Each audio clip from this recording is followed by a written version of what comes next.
Hi students, welcome to all of you in the class of mathematics. Dear students, in previous lecture we have already studied about some concepts in our first chapter of geometry named as some basic concepts in geometry, and depending on that concepts here we have already solved practice set 1.1. Now we have to see some another concepts, and depending on that we have to solve practice set 1.2. So let us see some concepts in that. First one is line segment. बाळांनो, पहिली concept आपण अभ्यासणार आहोत line segment. Line segment म्हणजे काय, तर या ठिकाणी तुम्हाला दोन पॉईंट दिसतात ए अँड बी. या दोन पॉईंटला या पद्धतीने आपण जेव्हा जोडतो त्यापासून जी आकृती आपल्याला तयार झालेली दिसते त्यालाच आपण लाईन सेगमेंट असं म्हणतो. The union set of point A, point B and points between A and B is called segment AB. Segment म्हणजे काय, तर A हा पॉईंट आहे, B हा पॉईंट आहे. A आणि B या पॉईंटला जोडण्यासाठी आपण मध्ये इन्फायनाईट नंबर ऑफ पॉईंट एकमेकांना जोडून ड्रॉ केल्यानंतर या पद्धतीची जी आकृती आपल्याला दिसते त्यालाच आपण सिंपल सेगमेंट किंवा लाईन सेगमेंट असं म्हणतो. Segment AB is written as segment AB in brief. Segment A बीला सेग ए बी असं लिहितात आणि याचं वाचन मात्र सेगमेंट ए बी असं करतात. Segment A B means segment B ए.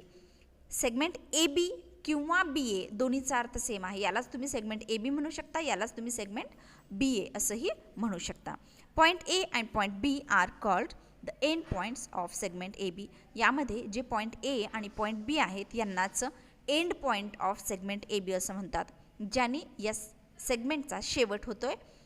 असे जे पॉईंट आहेत ए आणि बी याला आपण त्या सेगमेंटचे एंड पॉईंट्स असं म्हणणार आहोत. The distance between the end points of a segment is called the length of the segment. बाळांनो, ए आणि बी हे जे एंड पॉईंट आहेत लाईन सेगमेंटचे त्यातील हे जे डिस्टन्स आहे यालाच लेंथ ऑफ द सेगमेंट असं म्हटलं जातं. त्यालाच डिस्टन्स असं सुद्धा म्हटलं जातं. That is length A B is nothing but distance between A and B.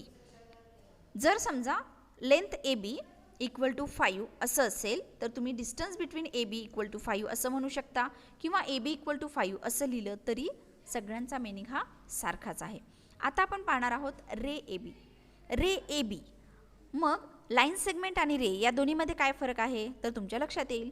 A B he line segment आहे, मग बीच्या साईडला बीच्या पुढं आणखी पॉईंट जर का आपण कंटिन्यू केले कुठंपर्यंत, दॅट इज इन्फायनाईट पॉईंट्स, कितीही अमर्यादित पॉईंट जर पुढं आपण घेत गेलो या पद्धतीने ही जर सेगमेंट या दिशेने एक्सटेंड होत असेल इन्फायनाईटली तर अशा वेळेस एकाच दिशेमध्ये एक्सटेंड होणारी आणि एका बाजूला एंड पॉईंट असणारी ही जी आकृती आहे याला आपण रे असं म्हणतो.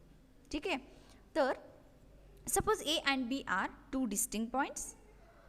ए आणि बी हे वेगवेगळे पॉईंट आहेत, भिन्न पॉईंट आहेत. The union set of all points on segment A B and the points P such that A dash B dash P is called ray A B. Ray A B कशाला म्हणतात तर segment A बी आणि बीच्या पुढं पहा A dash B dash P म्हणजे बीच्या पुढच्या बाजूला पी सारखे infinite number of point plot केल्यानंतर या पद्धतीने जर का एक साईड वाढत जात असेल, एक्सटेंड होत असेल तर अशा वेळेस याला आपण रे ए बी असं म्हणू शकतो. Here point A is called the end point of ray A B. या ठिकाणी हा जो ए पॉईंट आहे त्यालाच या रे ए बीचा एंड पॉईंट असं म्हटलं जातं. Line A B. आता आपल्याला पाहिजे लाईन म्हणजे काय, तर the union set of points on ray A B and opposite ray of ray A B is called line. बाळांनो, ए बी हा रे आणि त्याचा अपोजिट रे या दोन्हीला मिळून एकत्रित जी कोणती आकृती तयार होते त्यालाच आपण लाईन ए बी असं म्हणतो. या ठिकाणी तुम्हाला दिसते पहा line.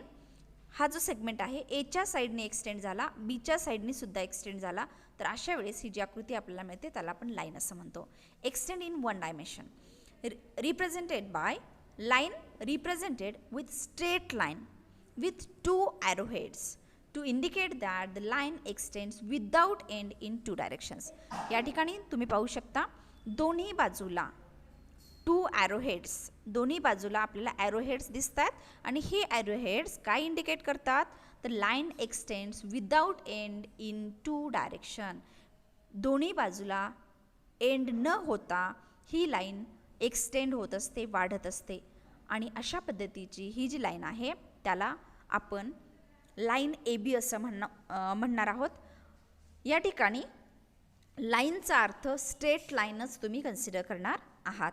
This is line L. आता याचं नाव कसं लिहायचं? जसं आपण पाहिलं सेगमेंट ए बीला सेग ए बी आपण लिहितो, सेग बी ए लिहितो. मग यावर ही जी लाईन तुम्हाला ड्रॉ केलेली दिसते याचं नाव कसं लिहायचं? तर याला तुम्ही लाईन ए बी म्हणू शकता किंवा लाईन बी ए सुद्धा म्हणू शकता किंवा यालाच लाईन एल म्हणजे स्मॉल लेटर एलनी या ठिकाणी दर्शवता येतं. मग लाईनसाठी जो सिम्बॉल आहे ए बीच्या डोक्यावर पहा, दोन्ही साईडला ॲरो दर्शवणारा सिम्बॉल तुम्हाला दाखवायचा आहे आणि याचं वाचन कसं करणार? Line A B. Okay. The arrow heads are in both direction on the symbol. सिम्बॉलमध्ये जो तुम्ही ॲरो देणार, जी सेगमेंट तुम्ही डोक्यावर ए बीच्या ड्रॉ करणार आहात त्याच्या दोन्ही बाजूला ॲरो देणं गरजेचं आहे, तरच तो सिम्बॉल लाईनचा होईल. ओके. त्यानंतर लाईन सेगमेंट. आत्ताच आपण लाईन सेगमेंट म्हणजे काय हे अभ्यासलेलं आहे. तर लाईन सेगमेंट आणि लाईन या दोन्हीचा जो सिम्बॉल आहे त्यातला फरक लक्षात घ्या.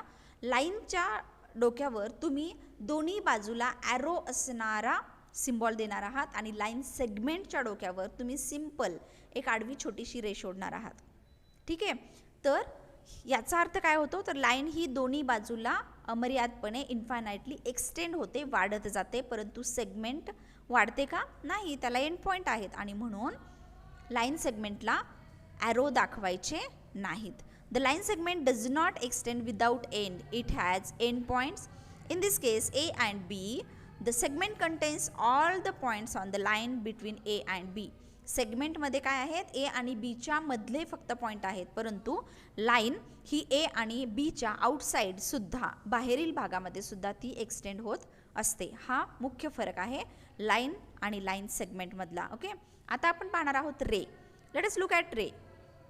ए is called the initial point. यातला जो ए आहे याला स्टार्टिंग पॉईंट असं म्हटलं जातं, इनिशियल पॉईंट असंही म्हटलं जातं किंवा एंड पॉईंट असं सुद्धा याला म्हटलं जातं. मग रेला एकच एंड पॉईंट असतो, त्यालाच आपण इनिशियल स्टार्टिंग पॉईंट म्हणतो.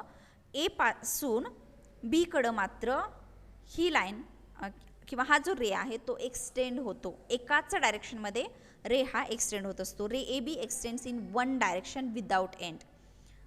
एका डायरेक्शनमध्ये ज्याला एंडच नाही अशा पद्धतीने तो एक्सटेंड होत राहतो आणि एक मात्र त्याला एंड आहे. तर अशी जी आकृती आहे त्याला आपण रे ए बी म्हणतो. मग सिम्बॉलिकली याला कसं रिप्रेझेंट करतात?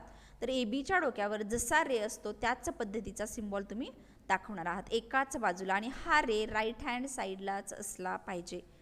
Okay. The initial point is always the first letter in naming a ray. रेचं नाव लिहित असताना जो इनिशियल पॉईंट आहे त्यानीच सुरुवात झाली पाहिजे, म्हणजे याला तुम्ही रे ए बीच म्हणायचे, रे बी ए म्हणून चालणार नाही, ते चुकीचं ठरेल. Notice the difference in symbols from both line and segment and रे. जो लाईन सेगमेंट आणि रे यातला जो सिम्बॉलचा फरक आहे तो व्यवस्थित लक्षात घ्या. लाईनला तुम्ही दोन्ही साईडनी रे ॲरो देणार आहात, सेगमेंटला तुम्ही कुठल्याच साईडला ॲरो देणार नाहीत आणि रेला तुमच्या राईट हँड साईडला तुम्ही ॲरो द्यायचा आहे. ओके. सिम्बॉल आता सगळ्यांना समजलेले आहेत.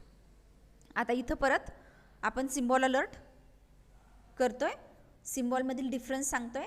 लाईन जर असेल A B line is the same as B A. Line A B याचं वाचन तुम्ही लाईन ए बी म्हणू शकता, लाईन बी ए सुद्धा म्हणू शकता, कारण याच्या दोन्ही साईडला ॲरो आहेत. ओके. सेगमेंटला सुद्धा दोन्ही साईडला एंड पॉईंट आहेत, त्यामुळे याला सुद्धा तुम्ही सेगमेंट ए बी किंवा सेगमेंट बी ए म्हणू शकता. परंतु रेच्या बाबतीत हा नियम लागू होत नाही. The ray is different. Ray A B is not the same as ray B A. Ray A B म्हणजे काय? सुरुवात ही ए पासून होते, बी कडे एक्सटेंड होतोय रे, परंतु बी ए म्हणजे काय? सुरुवात बी पासून होते आणि ए कडं रे एक्सटेंड होतोय. मग या दोन रेमध्ये डिफरन्स आहे, त्यामुळं रे A B and ray B ए हे सेम नाहीत. ओके. त्यामुळं रे ए बीला रे ए बीच म्हणलं पाहिजे. जर याचं वाचन तुम्ही रे बी ए असं केला तर ते 100% चुकीचं ठरेल. Notice that the initial point is listed first in the symbol. आत्ताच तुम्हाला सांगितलं जो इनिशियल पॉईंट आहे स्टार्टिंग पॉईंट तो मात्र सुरुवातीला आला पाहिजे नाव लिहिताना. म्हणजे हा जर का रे असेल तर याला तुम्ही रे ए बीच म्हणणार आहात, आणि हा रे असेल तर इनिशियल पॉईंट सुरुवात कुठून होते, बी पासून, त्यामुळे याला तुम्ही रे बी ए असंच म्हणायचं आहे. आणि जो ॲरो आहे तो कुठल्या डायरेक्शनमध्ये असला पाहिजे, आपल्या राईट हँड डायरेक्शनमध्ये तो ॲरो दर्शवला गेला पाहिजे. नाव we have to see opposite rays. Opposite ray कुणाला म्हणायचं, बाळांनो नावावरूनच लक्षात येते आपल्याला, अपोजिट म्हणजे विरुद्ध, बरोबर. मग या ठिकाणी सी पॉईंट आहे, सी पासून तुम्हाला 2 रे गेलेले दिसत आहेत, एक ऑरेंज कलरमध्ये दिसतोय, एक ब्ल्यू कलरमध्ये आहे. तर सी बी हा रे राईट हँड साईडच्या डायरेक्शनला आहे, तर सी ए हा रे लेफ्ट हँड साईडच्या डायरेक्शनमध्ये आहे. हे 2 रे सी बी आणि सी ए, म्हणजे सीला जर का तुम्ही इनिशियल पॉईंट कन्सिडर केलात तर सी हा पॉईंट या दोन्ही रेसाठी कसा आहे, कॉमन आहे. मग सी बी आणि सी ए एकाच पॉईंटपासून, एकाच इनिशियल पॉईंटपासून जर का 2 रे एकमेकांच्या अपोजिट डायरेक्शनमध्ये एक्सटेंड होत असतील तर अशा रेला आपण अपोजिट रेज असं म्हणतो. म्हणजे या ठिकाणी जो रे सी ए आहे आणि रे सी बी आहे, these are opposite rays and here C is the common initial point for the rays. Opposite ray म्हणजे काय हे आता तुम्हाला व्यवस्थित समजलेलं असणार आहे. आता आपण पाहणार आहोत कॉन्ग्रुएंट सेगमेंट्स. कॉन्ग्रुएंट मीन्स एकरूप, त्यालाच आपण इक्वल असं सुद्धा म्हणू शकतो. 2 segments are congruent if and only if they have the same length. 2 segment congruent असतात असं आपण कधी म्हणतो, तर त्यांच्या लेंथ या सारख्या असल्या पाहिजेत. या ठिकाणी तुम्हाला दिसतंय ही सेगमेंट ए बी आहे ज्याची लेंथ 2 सेंटीमीटर आहे, ही सेगमेंट सी डी आहे ज्याची लेंथ 2 सेंटीमीटर आहे. जर या दोन्ही सेगमेंट ए बी आणि सी डीची लेंथ 2 सेंटीमीटर म्हणजे सारखीच असेल, then we can say segment A B is congruent with segment C D. Congruent हा वर्ड दर्शवण्यासाठीचा हा सिम्बॉल आहे बाळांनो. या ठिकाणी इक्वल टू आणि त्याच्या डोक्यावरती तुम्ही या पद्धतीचा कर्व ड्रॉ करणार आहात. It means this symbol indicate is congruent to, that means segment AB is congruent to segment CD. Okay, now we have to see properties of congruent segments. आपण काही प्रॉपर्टी पाहणार आहात.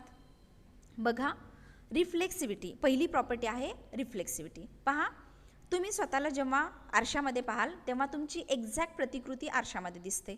तुम्ही आणि ती प्रतिमा यामध्ये काही बदल असत नाही. त्याच पद्धतीने प्रत्येक सेगमेंट ही तिची स्वतःची प्रतिकृती असते.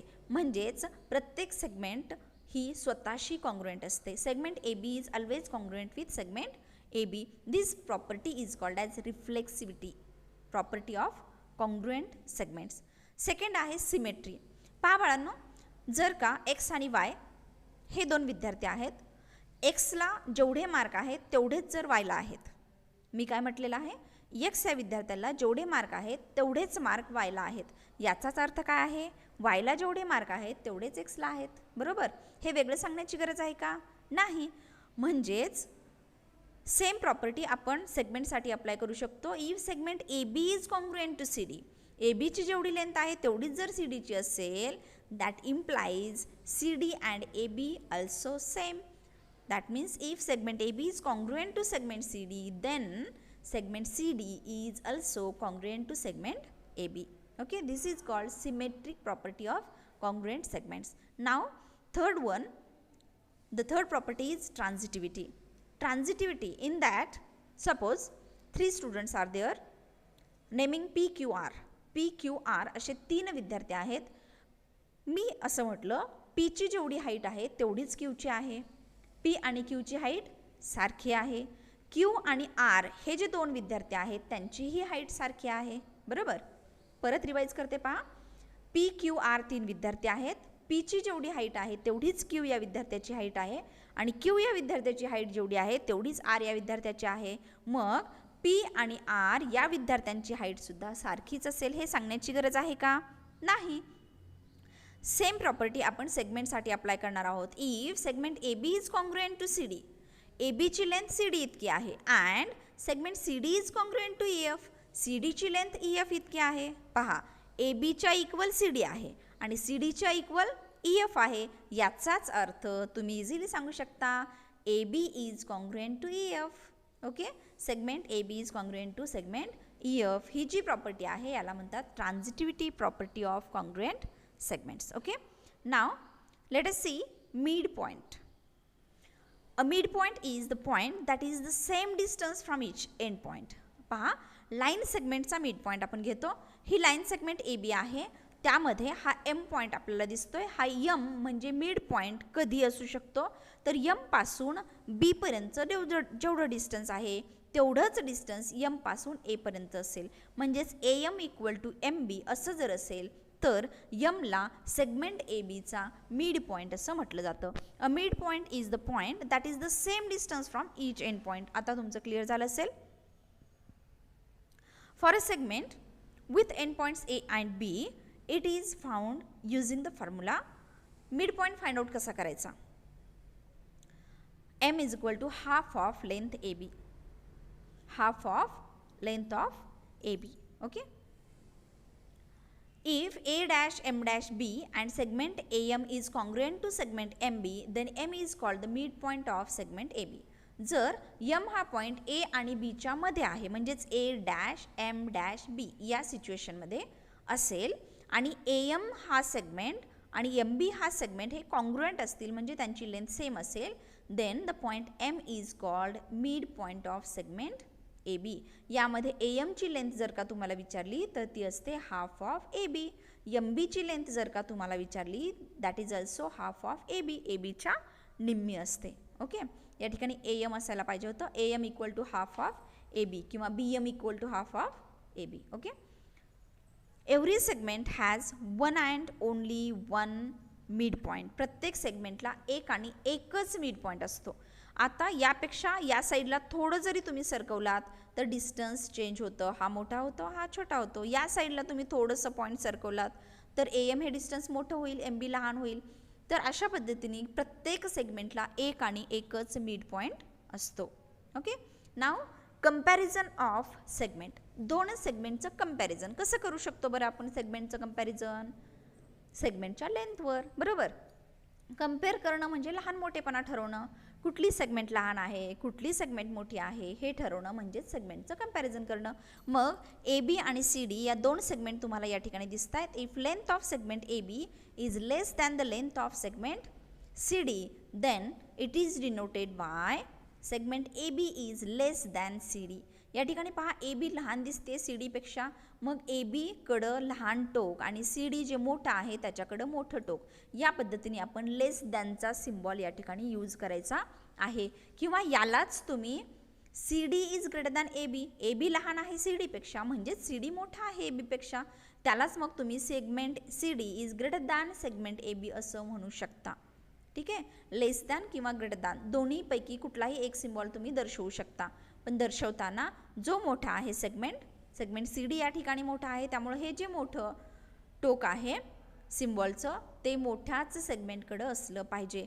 जर सुरुवातीला छोटं असेल तर याला आपण लेस दॅन असं म्हणतो आणि सिम्बॉलची सुरुवात ही जर का मोठी असेल तर याला आपण ग्रेटर दॅनचा सिम्बॉल असं म्हणतो. ठीक आहे. म्हणून इथं आपण दर्शवलेलं आहे segment A B is less than segment C D or the same comparison can be also written as segment CD is greater than segment AB. Okay. The comparison of segments depends upon their lengths. त्यांच्या लेंथवर comparison depend आहे.